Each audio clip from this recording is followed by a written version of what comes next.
जय गुरु जी संगत जी। आज का प्रकरण है अरदास। एक समय की बात है, मक्खन शाह लुबाना था। लुबाना वो थे जिनको गुरु नानक जी ने सिक्खी की दात दी थी। लुबाना समाज था पूरा का पूरा। तो एक बार ना जो मक्खन शाह लुबाना था वो बहुत बड़ा रिच था। तो वो उसके आसपास ना 500 सैनिक भी रहते थे। एक दिन वो अपने जहाज में जा रहा था अपने सैनिक के साथ। तो समुद्र में बहुत ज़्यादा तूफान आ गया, तो उसकी नाव ना डूबने लगी। तो नाविक ने बोला कि ना नाव को हम बचा नहीं पाएंगे, ये डूबने वाली है। तो मक्खन शाह ने कहा कि ठीक है, एक नाविक ऐसा है जो मेरी नाव को डूबने से, मेरे जहाज को डूबने से बचा सकता है। तो वो बैठ गया अरदास करने गुरु महाराज जी की। तो उसने गुरु महाराज जी की अरदास करी। तो गुरु महाराज जी ने, उतना ज़्यादा तेज तूफान था, बस नाव डूबने ही वाली थी। गुरु तेग बहादुर जी ने उसका जहाज, ऐसा लगा कि जैसे किसी ने जहाज खींच के किनारे पर लगाया। वो जहाज किनारे पे लगा। उसने गुरु महाराज जी से अरदास करी। अरदास के टाइम पे उसने ये बोला था कि अगर हम बच गए तो मैं 500 अशर्फियाँ चढ़ाऊंगा। तो जब वो किनारे पे लगे तो उन्होंने वहाँ पे पूछा कि भी गुरु महाराज जी कहाँ पर विराजमान है। तो किसी ने उन्हें बताया कि दिल्ली में 8वें गुरु महाराज जी हैं, वो दिल्ली में विराजमान है। वो दिल्ली चला गया उनसे मिलने के लिए और जो उन्होंने वादा किया था उसे पूरा करने के लिए। जब वो दिल्ली गया तो फिर उनको पता चला कि दिल्ली में वो सिधार चुके हैं। तब उन्होंने पता किया कि 9वें गुरु महाराज जी कहाँ पर हैं। तो किसी ने उन्हें बताया कि बकाले में हैं। जब वो बकाले गया तो वहाँ पर देखा कि 22 मंजियाँ लगी हुई हैं। जो भी देखो हर एक कोई कहते कि मेरा गुरु सबसे बड़ा है, मेरा गुरु सबसे बड़ा है। जब उन लोगों को पता चला कि इतना बड़ा सौदागर हमारे यहाँ पर आया है तो हर एक कोई अपनी तरफ उसे खींच रहा था।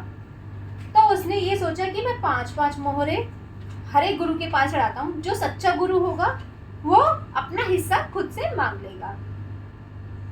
तो वो पहले गुरु के पास गया तो उसने 5 अशर्फियाँ चढ़ाई।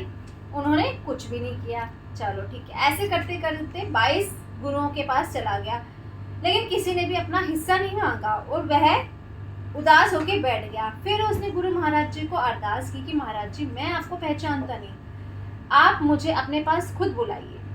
फिर एक आदमी उसके पास आया। उसने बोला कि तुम इतने उदास क्यों हो। तो मक्खन शाह ने बोला कि ऐसे ऐसे किसी ने मुझे बताया था कि बकाले में 9वें गुरु जी हैं, पर यहाँ पर तो जिस भी गुरु जी से मिल रहा हूँ वो सच्चा गुरु नहीं है। मैं सच्चे गुरु की तलाश में हूँ, यहाँ पे कोई और है क्या। तो उसने बताया कि हाँ, एक गुरु तेगा है कोई, वो पिछले 26 साल से अंदर ही अपनी कुटिया में रहता है, बाहर भी नहीं निकलता है, तो वो है। तो फिर वो कहते हैं कि ठीक है, मुझे उनसे मिलने लो चलो। वो चला गया उनसे मिलने।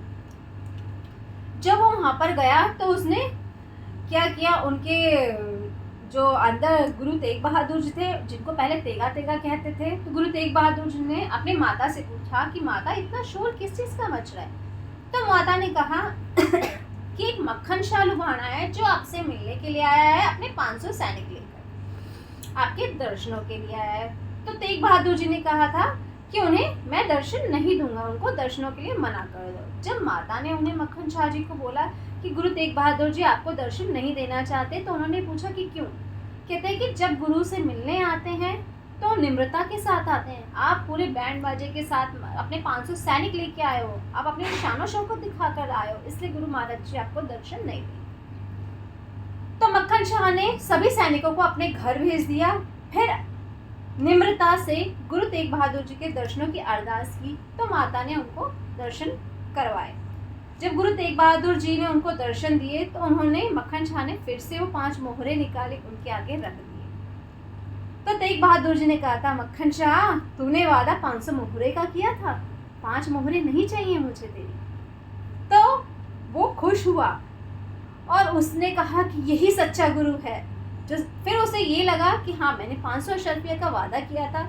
उसे थोड़ी सी शंका हुई कि शायद गुरु महाराज जी को पता चल गया होगा, क्योंकि मैंने प्रॉमिस किया था 500 अशर्फियों का। तो फिर उसने क्या किया, उसे थोड़ी सी शंका हुई, पर वो निरंकार है ना गुरु तेग बहादुर जी, वो समझ गए। उन्होंने अपना कुर्ता साइड से हटाया और दिखाया कि देख मक्खन शाह, तेरा जहाज खींचते टाइम मेरा ही कंधा पूरा घायल हो गया। फिर मक्खन शाह उनके पैरों में गिर गए और ढोल उठाया, छत पर चले गए, ढोल पीट पीट के बचाने लगे कि सच्चा गुरु मिल गया। ये होती है अरदास की ताकत। उनकी अरदास क्यों कबूल की गई? क्योंकि उनका डेली का नित्य नियम था। जिनका डेली का नित्य नियम होता है उनकी अरदास गुरु महाराज जी सन आंखों पर लेते हैं। अरदास में बहुत शक्ति होती है। जय गुरु जी, शुक्राना गुरु।